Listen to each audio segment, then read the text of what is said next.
da, da, da, da, da, da. Welcome to Off Topic. We are immediately, I haven't even gotten the welcome out yet. Let's talk about why our kids are so emotional.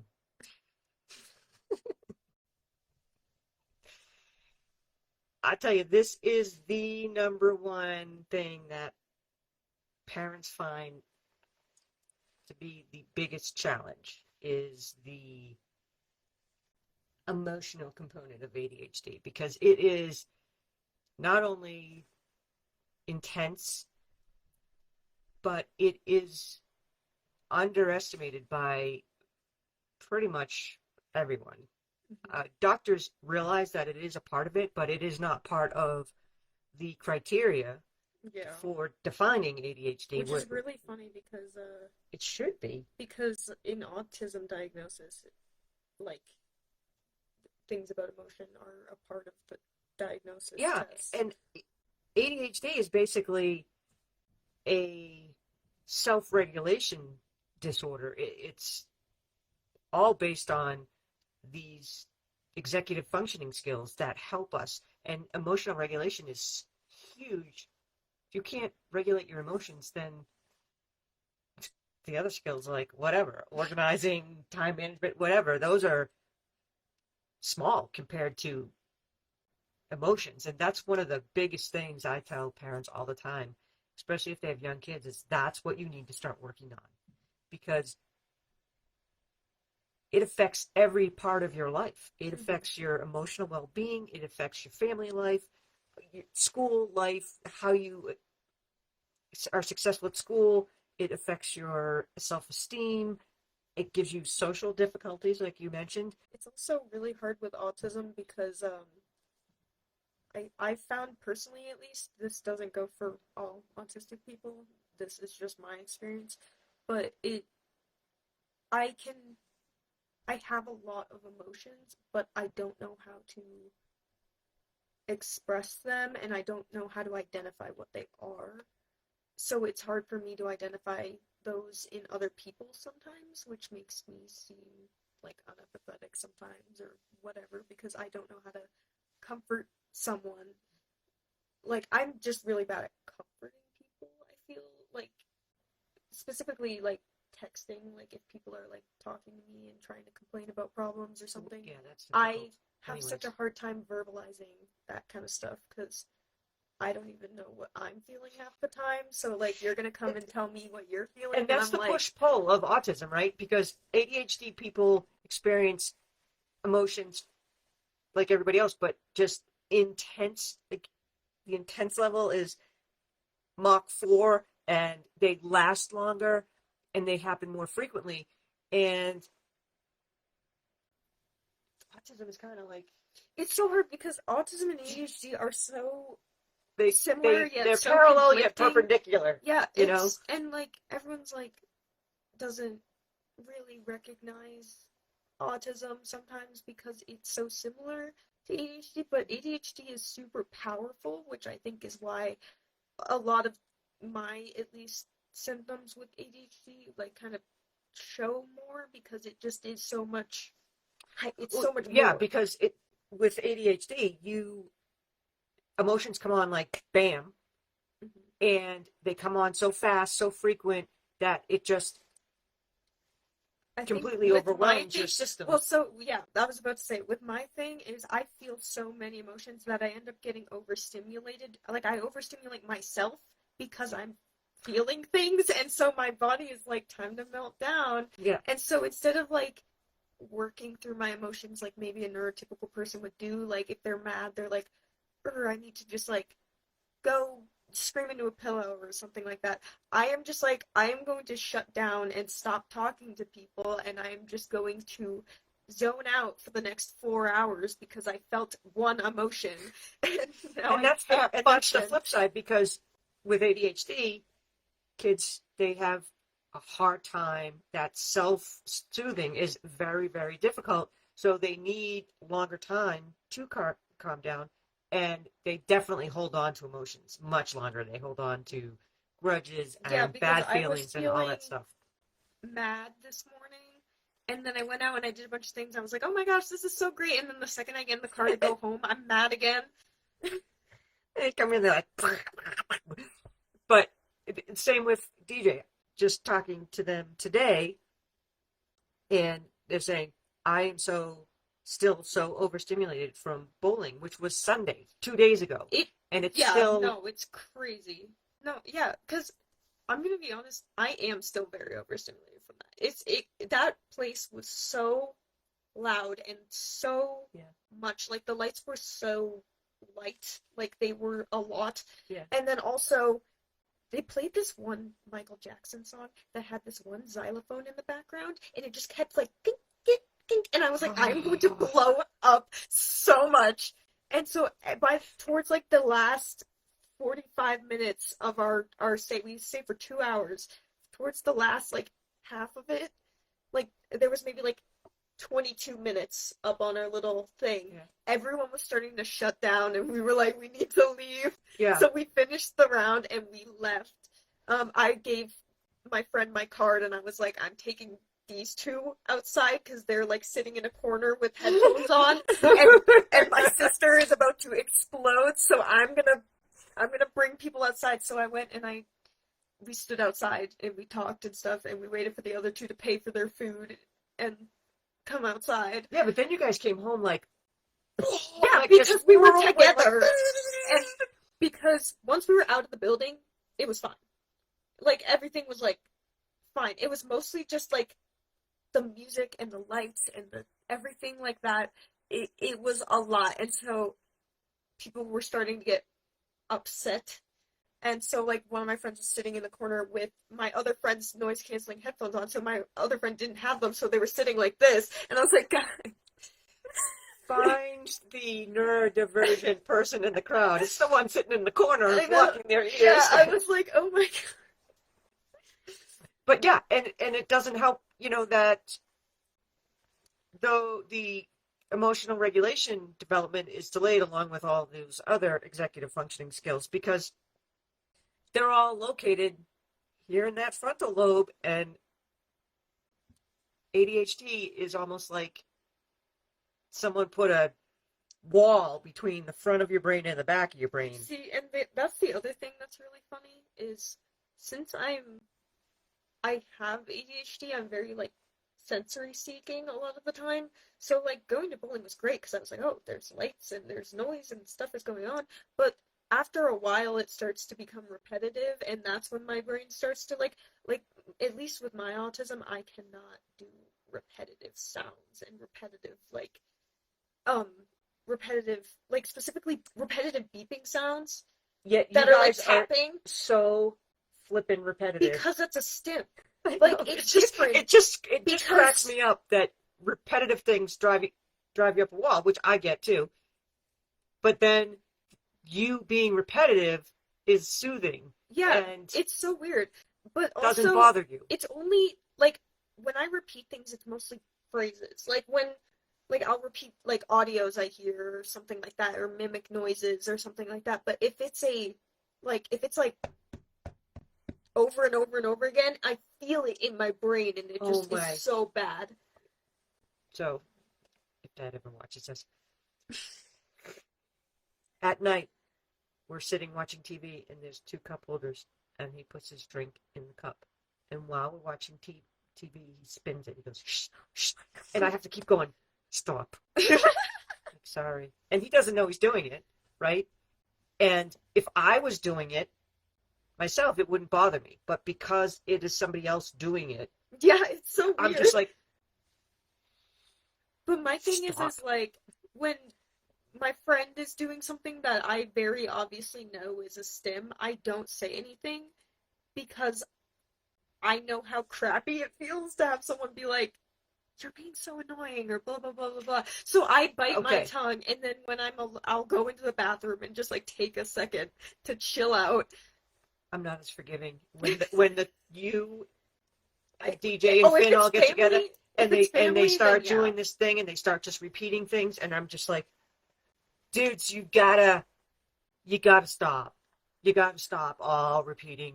3 people repeating the thing over and over again. You know why it happens? because it's echolalia. And when someone starts, the other one goes, and then nobody can stop because we're just repeating it in a circle, and it just doesn't So, end. and that's one of the things as well. We got Is off the topic echolalia. already. Yes, we did. But I have really bad echolalia. I think that's a whole other story. We can talk about that at some point. But here's the thing. Most people, or neurotypical people, can use certain things, coping skills, to get through this. And the problem is it's ineffective for people with ADHD because a lot of the strategies that you're given are based on executive functioning skills, and it's Yeah. it's to control the emotional side of the brain. There's a cognitive and there's an emotional side. And so if executive dysfunction is part of having ADHD and part of having that type of a brain, then using the thinking side of your brain, that cognitive side of the brain, takes so much effort, and it is so exhausting. So again, when kids are at school and they are holding it all together and they're masking and they come home and they're like, why have my kid come home and flip out and are bouncing off the walls or has a meltdown? And the teachers are saying, well, they're such wonderful little students. So polite and they're so polite, and it's because they've got to hold everything in it. It's like, can you guys imagine having to hold your pee also, for 14 hours. Not anywhere close to what I was going to say. I was like, can you guys imagine that people would call me quiet in school because I would be so focused on paying attention? That's crazy. I mean, to be fair, none of the teachers really did, because, like, if people around me were talking to me, I couldn't not respond, and then I would get in trouble for it. And I was like, that's so hard. I was like, okay, but even if they're not talking to you and you hear just a conversation, you can't just not tune into that. Yeah. And like I think towards like the later like years in school, I started getting more like, oh, they're so polite and so nice. Oh, but yeah, I never asked questions because I was people scared that out of knew my you, mind. yeah, people that knew you. Like, I remember talking with Marissa, our neighbor back home, and they were saying every time I see Coda, they are just like a deer in the headlight, walking around like, because I'm like, terrified all the time. Constant, like, high alert. In school, yeah. And that's what happens, is you're on constant alert. Just being constantly stimulated. Yeah, and like, I think is the word. With school, I would have like people that I didn't know be like, "You're so quiet," and I was like, "Girl, it's because I'm medicated to high hell right now." Like, first of all, you weren't like medicated to high hell. I mean, like zombie wise. No, I mean, like, I am medicated in the morning, and then I would take a medication in the middle of the day to get me through the last half of school. So it's like, when I'm medicated, I'm focused, and that's why I'm quiet, because I'm moving through the motions of what I need to do. Because you can quiet your brain. And I can finally, like, settle down, and, like, but then you're not medicated. But also, wears off. What the medicine I was taking back then was a lot, like, more of a dose and more of a zone out kind of medication that I had. Like, that's why we switched off of it. It was more of one of the, like, chunky extended release that's supposed to last and have less of a, like, this, but it also had very little leeway. You couldn't just go from increments up. It would be it was this like dose drop to this dose or whatnot. So it was really hard to find a balance of that, but I mean, it functioned for a while, but it didn't last. Like, it lasted just nearly enough to make me to lunch, and so I would have to take, because it was a small dose, so I had to take 2 to get me through the whole day. So, well, the last one was a fast acting to get you through the last bit of the day and homework or anything, because I would have without it, you couldn't even get off the bus without malfunctioning. So, but that's talking about medication and whatnot. But anyways, so what do you do if you can't use your cognitive brain? We must harness the power of the emotional side of the brain, because the emotional side of the brain is powerful and it has an infinite ability. So you can use that. And emotions are really a good motivator. It motivates ADHD people more than reason, which is why you can't say to a kid, well, the reason that you should not be freaking out about this book report is because if you just break it down like this, and then, Yeah. and first of all, as soon as you said the reason you shouldn't, then you've lost them anyway. You know So what was really funny? Me and my friend in the car were actually talking about the avoidant, demand avoidant thing. yes, Because they which have it really bad. which But everybody, I think, with ADHD, yeah, everybody has it, but it can, obviously and I it's a was spectrum. saying how I'm my worst enemy with that. Like if someone else tells me to do something, usually I'm like, okay, fine. Like I don't want to, but I'll do it. But if I tell myself to do something, immediately I'm like, that doesn't sound like I want to do it Or you're anymore. all said like, yeah, I'm gonna do this, and then someone's like, oh, I see you're doing such and such, and you're like, well, you've just ruined it. Now I'm not Well, gonna do it. because normally it's like I only really get it if I'm going to do something and like I'm already like about to do it, and then someone asks me to do that exact thing, and then I'm like, well, screw you. Now I don't want to do it because you just ruined that, and it makes me like actually mad for some reason. Like, And it makes no sense to a neurotypical person, but it makes complete and sense also if you have a with neurodivergent brain. emotions, I think it's so hard because like something happened today too, where um if I'm feeling something like emotional, like it's really hard for me to focus. So that's part of the reason why I wasn't really focused in class because there was a little bit of drama, quote unquote, that was going on with my friend, and so I was kind of like more worried about that. Um, so it was really hard for me to focus, but also it was just hard for me to focus today anyway. I don't know why. It's just been a weird day, I think. It's been a weird week. I Yeah. don't know. And so, but like, it's really hard for me to, because I need to make myself feel positive a lot of the time because it helps me get through things that I don't really want to be doing and whatever. Like, so I have to focus on keeping my viewpoint positive, um, to the best of my ability. Because like that doesn't mean necessarily that I don't ever feel unsure or other emotions. It just means I have to keep fixing my mindset when it gets to that point.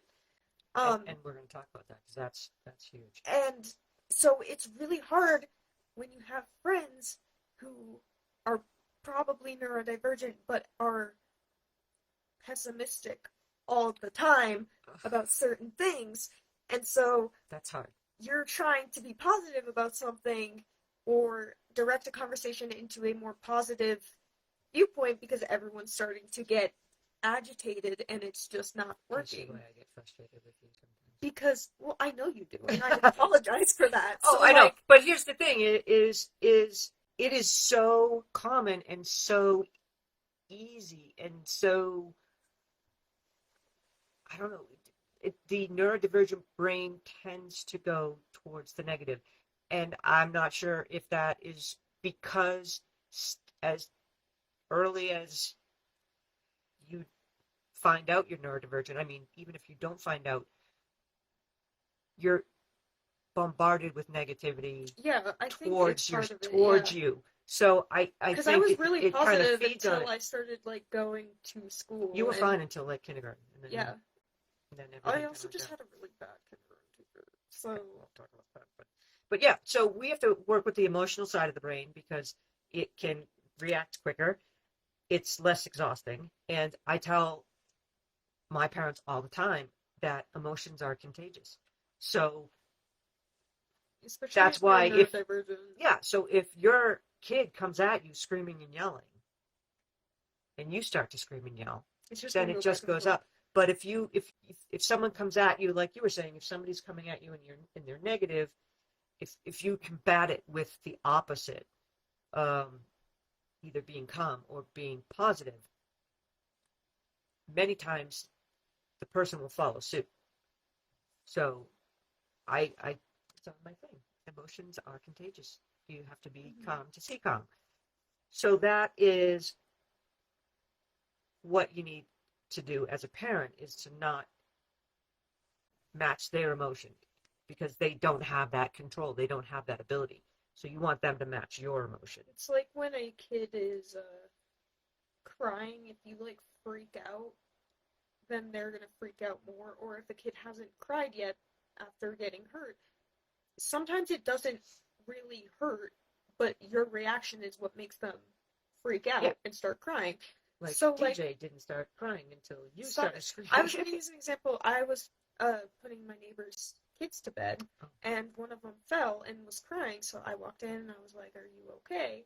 Are you okay?" But I wasn't like, "Oh my gosh, what's going on?" Yeah. I was just like, "Oh, are you okay?" And he got up and he hugged me or whatever. But he calmed down really fast. Like he wasn't crying for super long because I just kind of like rubbed the back of his head and was like, "Are you good?"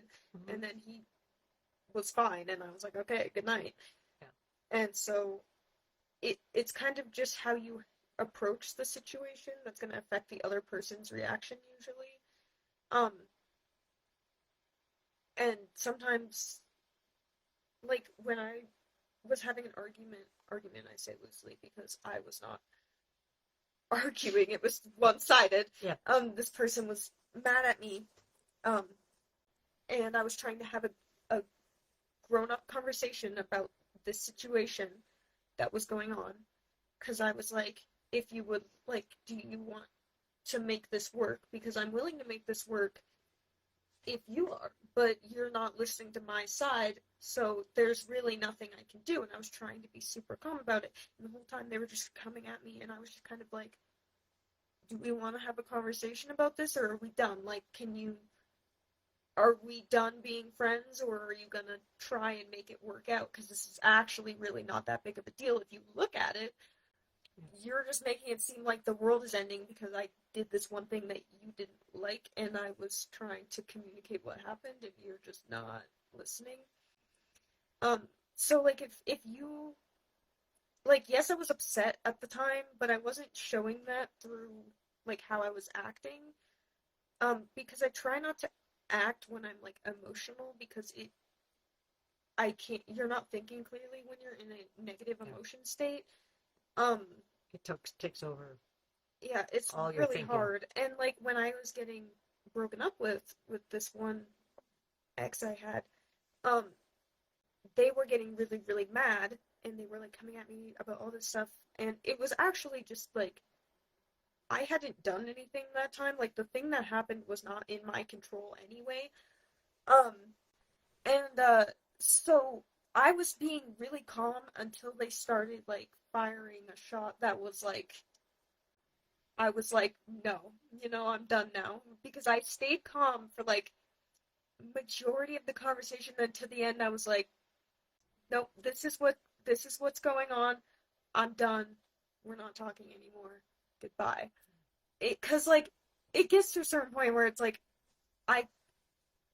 I was like, I am not apologizing for something that I didn't do and I didn't have control over. So if you don't like that, then we're done, because I can't keep apologizing for things that I literally cannot do anything about. Yeah, I'm very proud of you. You did a good job on that one. But yeah, so emotions, they take over your thinking brain. So you might as well use your emotional side of your brain to start to figure out how you're going to be able to control things. And so you have to be, as Coda mentioned, positive and proactive. So it doesn't mean you have to be positive all the time. Like, let yourself feel the emotions. Oh yeah. But if you're in a situation where you really need to like keep your focus and keep your stuff together to get through the task, do that, and then feel the emotions when you're sitting down for the night or like whatever. Like, definitely, when I'm there's getting through homework, I'm like, I gotta do this kind of thing, and then I'm like, done now after. I can process all the feelings and everything. So we're not saying don't like be Pollyanna and don't process the feelings, because being in the feeling and feeling it and riding it through and getting to it is how you get to be stronger, emotionally stronger. But as far as being positive, you're gonna kind of like to catch more bees with or flies with honey.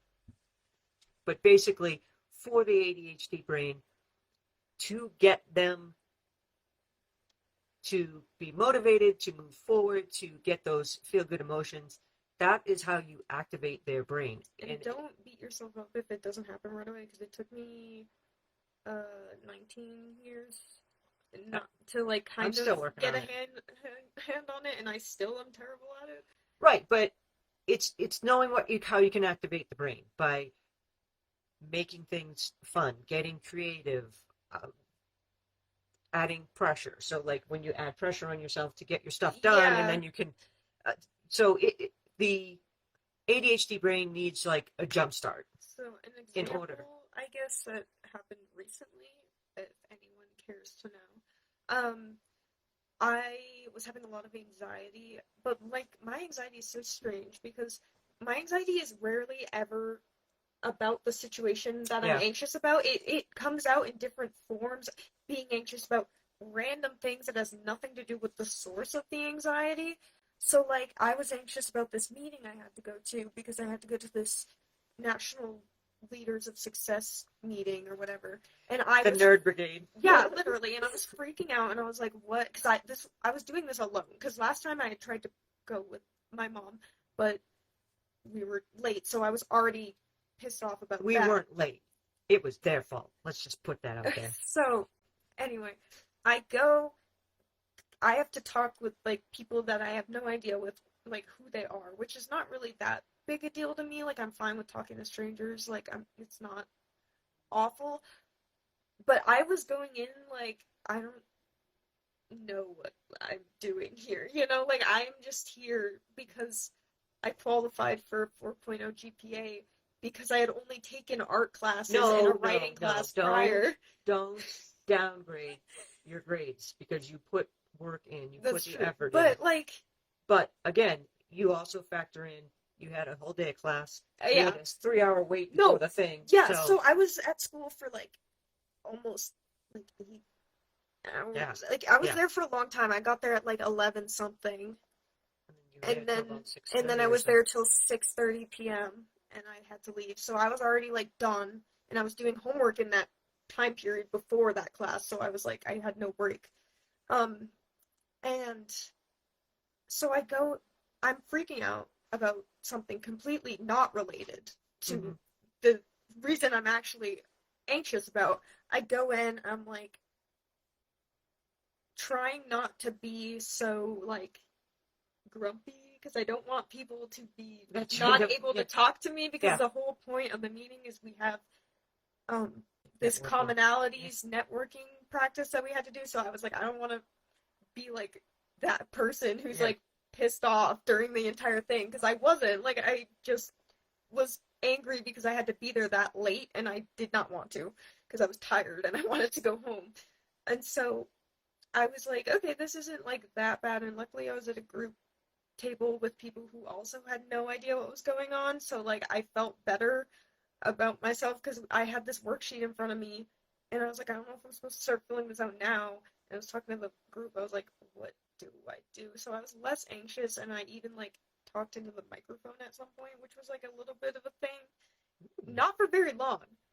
I just said like a future goal that I had or whatever, and I was like, leave this meeting. I was like, okay, and then he took it away, and I was like, all right.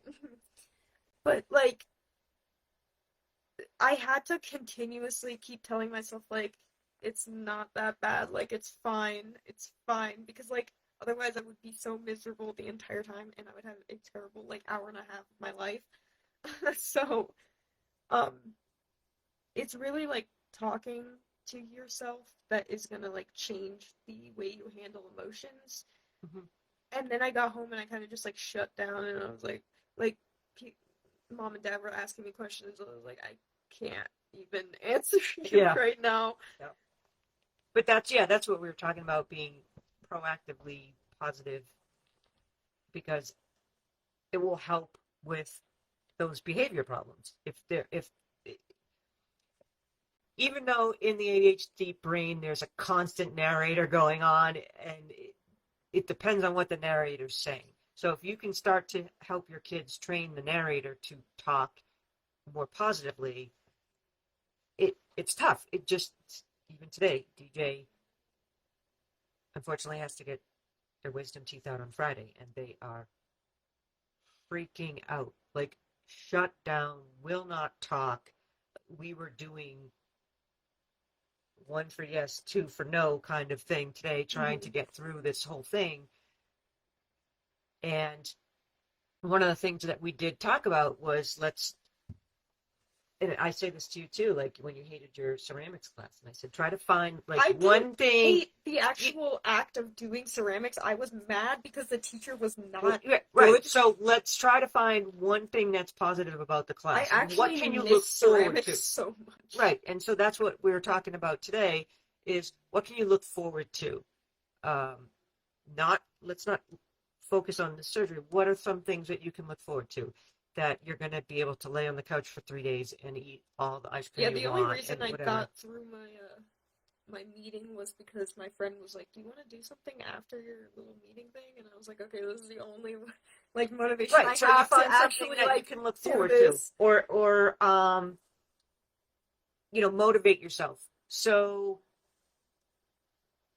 I had a dentist appointment and I had to get a crown put on, and it's not a fun process. So I just kept reminding myself, like, okay, once this is done, then I'm not gonna have to worry about that tooth anymore. I don't have to be in pain anymore.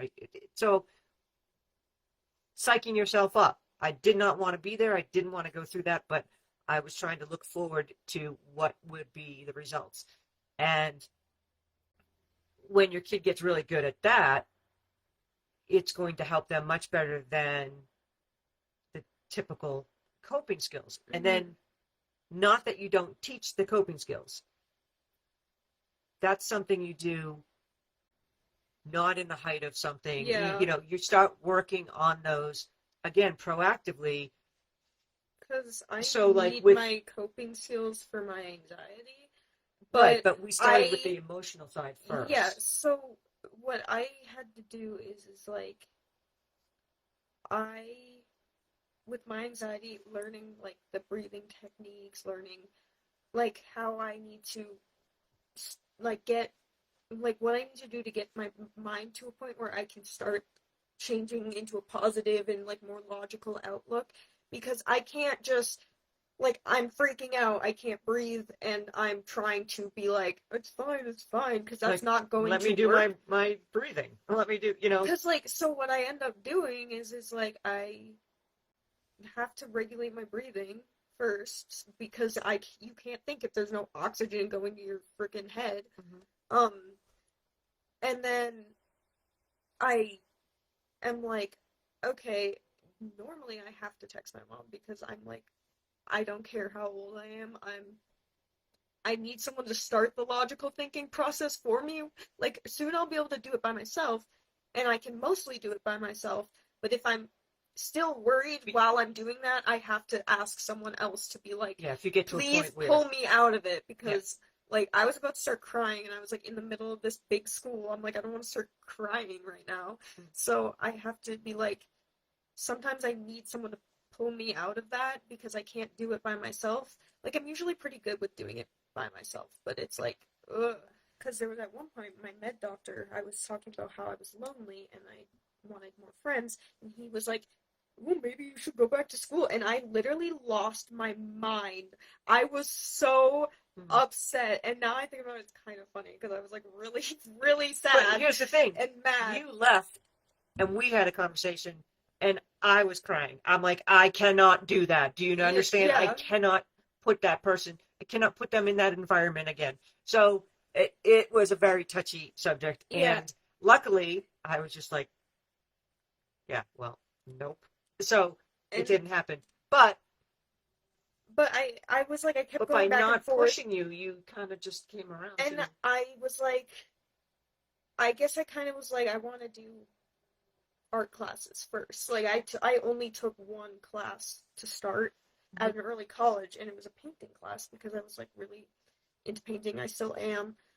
And then it kind of like branched out, and I started doing more. And I was like, okay, well, I'm done with that. Maybe I won't go to college because like I don't really want to. I think your exact words. I hate school. Why would I want to continue going? Yeah, because I was like, because I had a really bad last semester of that school year because my teacher like got fired or something in the middle of the semester, And then it was and like 3 months. You and had then we no. had like 3 months of doing absolutely nothing with a 20-page paper that we were supposed to freaking write, and I had no sources with an annotated bibliography, by the way. Yeah. We had no sources, nothing. We were just sitting there like, what do we do? And this random teacher comes in. We were taught by the Microsoft certification teacher, the business teacher, like everybody who was not an English teacher. The janitor. And so I was stressed out of my mind, upset because I already need more time with this writing and I don't have it because I have no direction, nothing. And this teacher comes in and starts trying to change everything, starts assigning things that have nothing to do with projects that we were doing before. And I was so upset because my routine got thrown off and I was like trying to push through the end of that semester.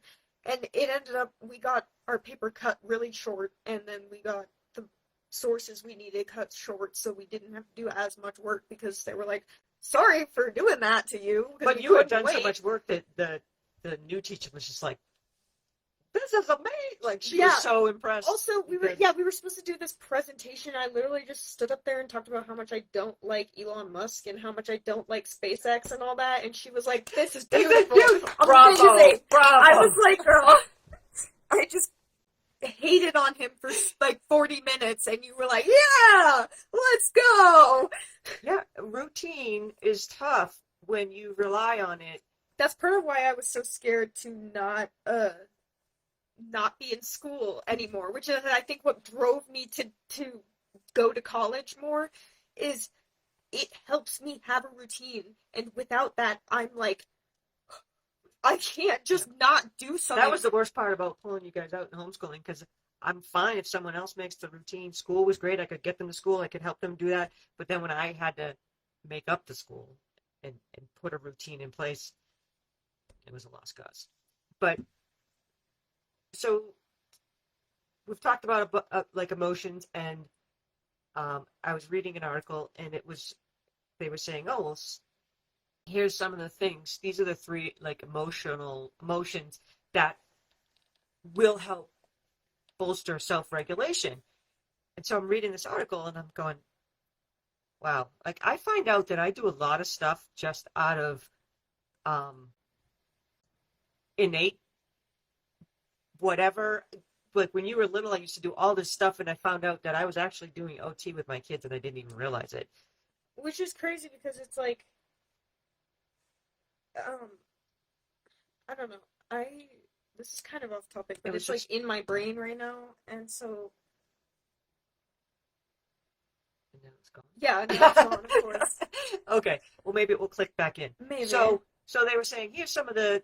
Oh, I remember. Okay, it was so my mood really, really, really depends on my routine. Like, so if my routine is gone, like the in between semesters is so bad for me because or like if you have a break or something, a week break or something. I get so depressed when my routine is switched up that like I like actually depressed. Like my depression kicks in so high gear, and then it's like my room becomes a mess. Everything becomes a mess because I am like there's nothing keeping me structured anymore. So like what do I do? So I'm just laying there like. And people underestimate. Like people say, oh, I need a vacation after my vacation. But for the neurodivergent brain, a break in the routine, if you have a week break, it's going to take you 3 weeks to get back into it. And I don't think a lot of people Which is realize. why I honestly, if I'm going to be honest, I literally don't have a routine, but I have a routine. Like my routine is not like step by step, like I'm going to get up at this time, I'm going to eat at this time. It's like not that structured. It's kind of like a block. It's like an invisible, it's so weird because it's an invisible routine. And so I don't even know what my routine is. But if it's thrown off, I can tell and I get upset. But back to some things that will help bolster your self-regulation. So they said the 3 emotions are gratitude, pride, and compassion. And all of these will help build cooperation, persistence, like empathy helps your kid have these things if they, when they have ADHD. And so they're saying, here are some ways that you can do it. And they're talking about gratitude. And I was like, wow, we do a lot of that, which I still would love to get. We've gotten away from the magic rock because. You know what's so funny? At the meeting for the NSLS thing, it's National Yeah. Okay. Society, Meeting, blah, blah, blah. yeah. And so it had this section, and it was like, what are your, like, put a P or an F for, like, past or future goals, and then, like, circle. And there was a section that had, like, a bunch of, like, personal life stuff.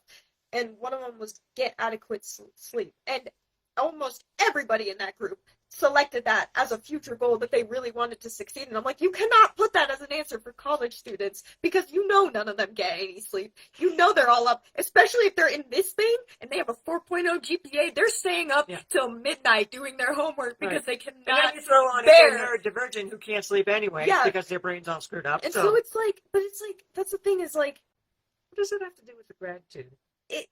Because there's a section that was like journaling and meditation, and this one girl was like, I really want to meditate. This one girl was like, I really want to meditate, and I was like, do it, because when I was meditating during the summer, I was the happiest I have ever been, and I was great.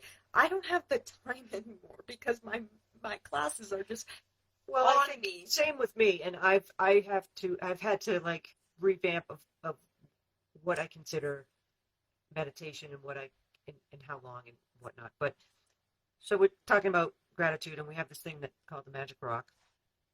And every night before bed, we go around and we say one thing we're grateful for, or one thing that the best thing. What was the best part of your day? And it helps your brain start to think. No matter what happened, what can I pull out that's positive? There's got to be something positive. So, like for the first, my husband would do it for the first month we did it. Then he would just stand there and be like, yeah, whatever. Going to sleep. The end of the day. That was his best part, or his favorite part of the day.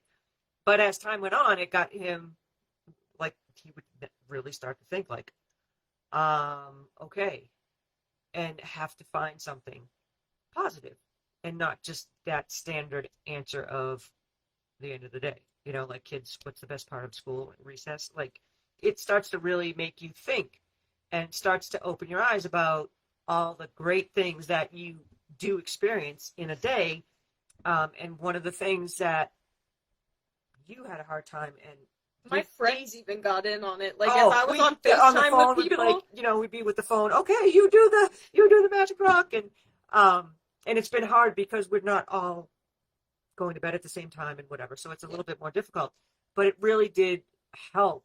Yeah, I miss doing it a lot. Get that. It's actually positivity. Would be easier now that I don't have a night class to be able to do it. That was tough. But even with it also doesn't help that I'm not upstairs in my room anymore, so I'm in a different part of the house completely. Everybody's on different floors. But even with, like, you did it a lot, and DJ is doing it where one thing went wrong and the day was ruined, and it was one of these things that I had and still really constantly work with my kids about, like, this one little moment in time is not going to ruin every other moment after it. So working on that, gratitude, those kind of things, affirmations, anything like that, to help you start to reverse that mindset and start to get into that better mindset. Then the other thing they said is pride. Now, we used to talk a lot, like parents always, oh, I'm proud of you, I'm proud of you. And I was constantly telling my kids, yes, I'm going to be proud of you. I'm proud of you. But ultimately, the pride has to come from you. That I see on, like, some parents, like, making videos or something like that. Like, I'll occasionally get them on, like, my feed or whatever. Is when parents are like, some kid will do something and the parent's like, are you proud of yourself or whatever? Instead of being like, oh, I'm so proud of you. Because that shows them to take pride in their own achievements. Yep. And it makes it so much, like, it's really easy to do that, though, is to be like, I'm so proud of you, that's awesome, and you can still do that. knee jerk. Yeah, But, like, I'll say I'm so proud of you. But how are you? Yeah. How are you proud? Because you Yeah. should be really proud. And I like to remind my kids too. I want you to realize, like, you should be really proud of yourself because just 2 months ago, you didn't think you could do this, or this was challenging for you. The same with allowing your kid to be an expert at something. So I tell parents all the time, spend time with your kids doing something they are good at, they are interested in. Kids need to be experts because they're constantly not. They're constantly being told what they should know. And let them explain something. let to them you. explain something. Let them teach you something. Even if you know it, just say you don't. Yeah. Like even just we would be having trouble with math, and I'd say, I don't know what's going on, or Dante would be having trouble, and Code would be like, oh, do this, this, this. So when you're teaching somebody else something, there's been times where I have to fix what you're doing with like algebra or something.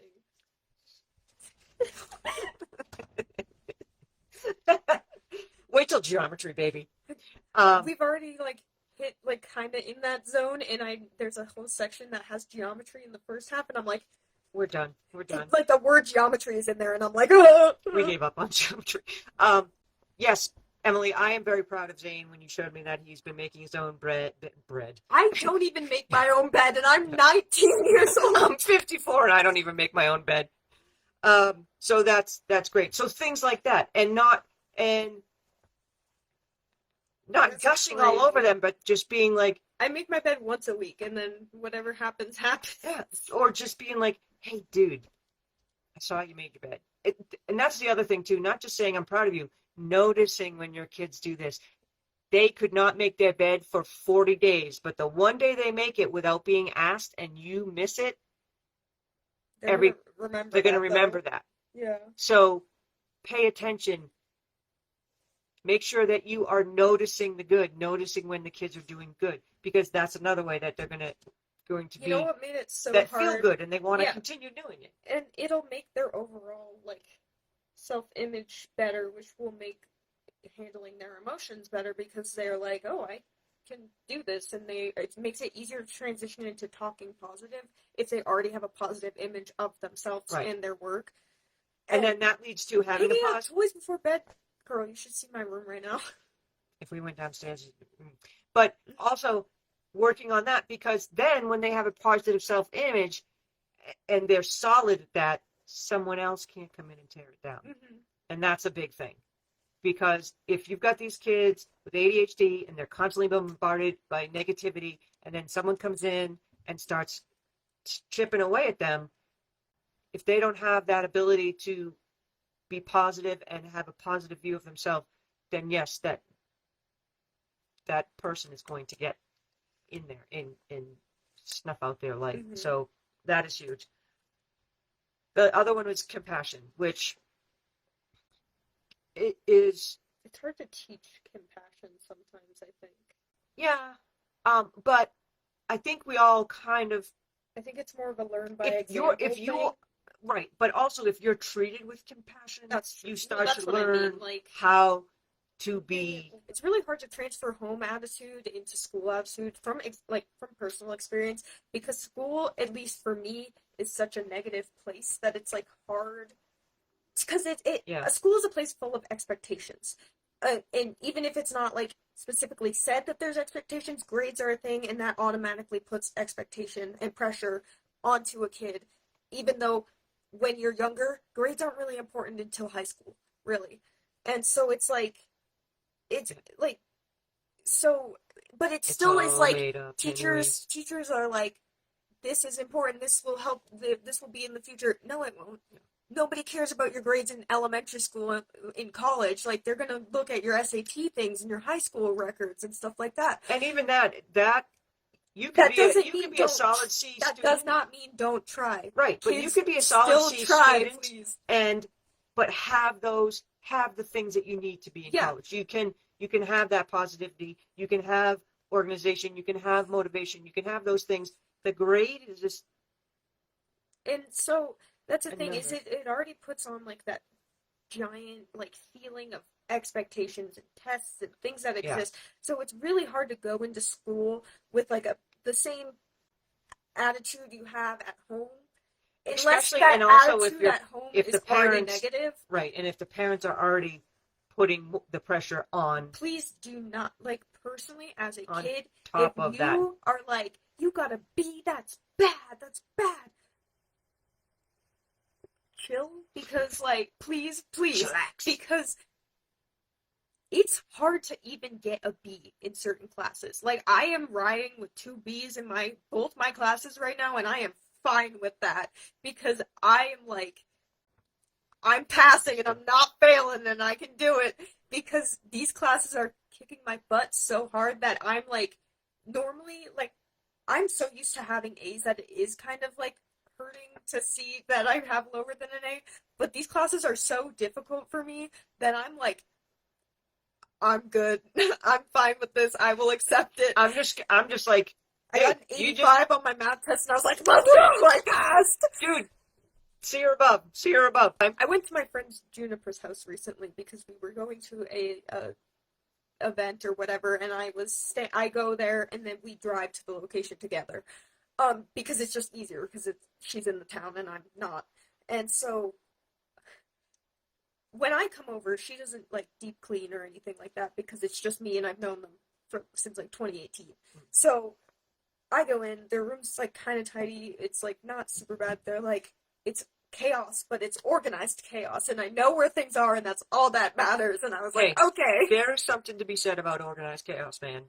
If you know where things are and you have all your doom piles and everything, that's great. Um, it doesn't have any. For some reason, we kind of put organization with intelligence, and it has nothing to do with You want how to know intelligent something, you are. actually? My organization skills and my cleanliness skills are tied specifically to my mental state. So right now, my room is a mess because I'm a mess right now. Like, I am stressed out my gourd right now, and I have no energy when I come home to clean my room, even though I know that'll probably make me feel better and help my mental state.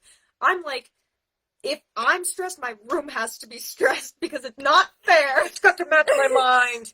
Yes, and I know that if I'm walking into a room and it's slowly degrading, then that's my signal that something's going down. Yeah. There's some stress, and how do I step in? How can I So help? pay attention to like visual things for your kids, because sometimes it's hard when they're feeling an emotion and they don't know that they're feeling that emotion, especially when they're younger. And yeah, hard to articulate what they're Yeah, going through. so because it's like it's hard to work through an emotion when you don't know that you're feeling that emotion. Because I can't imagine like I don't remember not knowing what emotion I'm feeling. I mean, like I know because I still do it, but like I don't know like not knowing like feeling sad for the first time. I don't remember that, you know? So it's like I can't imagine going through that experience for the first time and not really knowing. Like it seems like it would be very distressing feeling something and you're like, what does this mean? Yeah, that's why, and that leads right into the thing that I tell every parent. Teach them about emotions, name emotions, teach them about their brain and how it works. The more they know about their brain, the more they can control it. One of the things that I used to say all the time with you guys is we're a team. We're a team. Especially when my husband was traveling so much and it was the three of us, it's like we're a team. Let's all work together. It's not every man for himself. Yeah. A family is a team. Work as a team. We talked about meditation. It's so good. It doesn't have to. The thing is that you don't have to sit there and be like. I kind of stopped because my meditation app was like, now you have to pay to do all these meditations. And I'm so sad because it was such a good app and I really liked it. So if anyone has suggestions, please, I'm begging. Yes, let us know. But for me, movement is my meditation. So exercise helps me. Taking a walk. So it's very hard sometimes for me to just sit there and try to.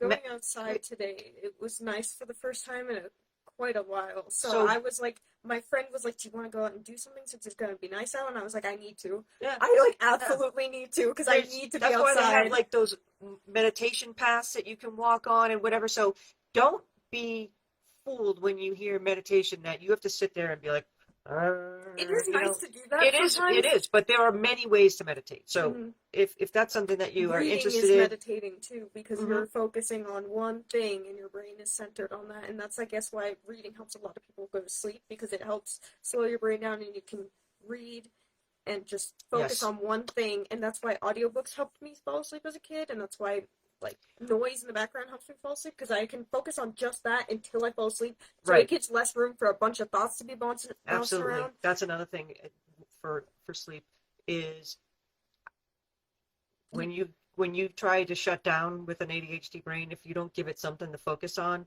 it's going to focus on all the bad stuff and the talk.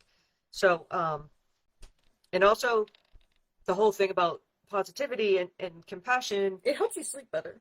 Yeah, Feeling positive emotions when you go to bed helps you feel better, which is why I try to journal before bed, because I get all that out of my yep, body so I yep. can fall asleep And then easier. try not to then have something to distract yourself so you're not Also, like but reading. also, on the other hand, when I cry for a long time, I fall asleep really fast. Or when I have a Well, that's panic another attack, way, I fall it's asleep almost really fast. like, So well, because it exerts so much yeah, energy. it's not a pleasant way to get tired, but it is a thing that See, happens. if I'm reading and it's something that's really exciting, I'll stay up all night. So Oh yeah. I can have whereas I can, I reread a book that I've already read so that if I fall asleep, I'm not like, you don't crap. care. Yeah, that's a good idea. So I've reread Matilda like 4 billion times, and my cover of my Oh, it's all Matilda ripped book is like apart. Yeah. falling off because it's my favorite childhood book ever. It's great. And B, it's simple, so I don't have to worry about it. I can get through like the whole book and like that. And if I fall asleep, it's not that big a deal because I've read it like 10 billion Yeah. times. Yep. So, Yep. That's a good one. But self-compassion too. So mhm. like Coda was saying, I'm having a hard time and I I have a ton of stuff I need to do, but I know for me, I need to be compassionate to myself. So I'm gonna go take my friend up on going outside and having, Even a though I little have to cancel with a friend for this weekend because I do in fact need to actually get this stuff done, which sucks because we don't get to see each other very often, and it's really hard with her work schedule and my yeah. school schedule, but I need to prioritize something that is going to affect me in the long run hmm first. So it's kind of rough and it's hard to make that decision, but you know, yeah. But yeah, so hopefully, even though we went off a little bit, we got the main points across. it's hard because like so many things tie into so many other It things. is. So I'm looking at all the things that we have done in the past, and a lot of them overlap mhm. because that's just the way life is and the way the brain is. Yeah. So that's pretty much all we have. But I do want to reiterate that teaching your kid about their brain, about the ADHD brain, Learning is about is not how my brain functioned actually helped me a lot yeah it because it helps you be more forgiving about things that happen. yeah, and it's not something that people are afraid, oh, my kids are going to use it as an excuse, and they may for a little bit, but really when they know, it makes things so much easier and it makes you feel less like I'm flawed. This is all a personality thing. Getting my autism diagnosis was a game changer because I felt like I was going crazy because all of my like coping skills for other things weren't working as much, and so I was like, there is something else going on, and I can't Yeah, figure out what it is, and it's driving me insane. So like understanding why you're feeling certain ways, so it doesn't always help. Like I think Dante having name for some of the stuff really like impacted it, but but he like hasn't gotten over that. yeah, it's like And a I thing think that you got to get through you first. get the diagnosis and you're kind of like, oh, and you feel, there's going to be the negativity and then you have to kind of work through that. But I do want to just remind people that I have a 3-part demystifying ADHD free little mini course. Basically, everything I've learned from every book and being a parent condensed down into like 3 10 to 15 minute videos. So it will give you some really good information. I think that is probably the quickest and easiest way to get some knowledge that you can then pass on to your kids. and there's links all over my page, but there's a link in this comment, this post, so you can go there and register. But even if you don't do that, just begin to learn so that you understand, and then you can pass that on to your kid. It makes it so much easier. So thank you guys for joining in, all the great questions. And if you're watching this on the repeat, you can still ask questions, you can still get involved. So until next time. Oh my Lord. Thanks for watching. If you enjoyed this video, make sure to hit the like and subscribe button and click that bell so you can receive notifications when we launch new content. If you're interested in learning more about ADHD, check out my free webinar, Demystifying ADHD. Just click the link below or visit my website, www.parentingwithcoachsue.com.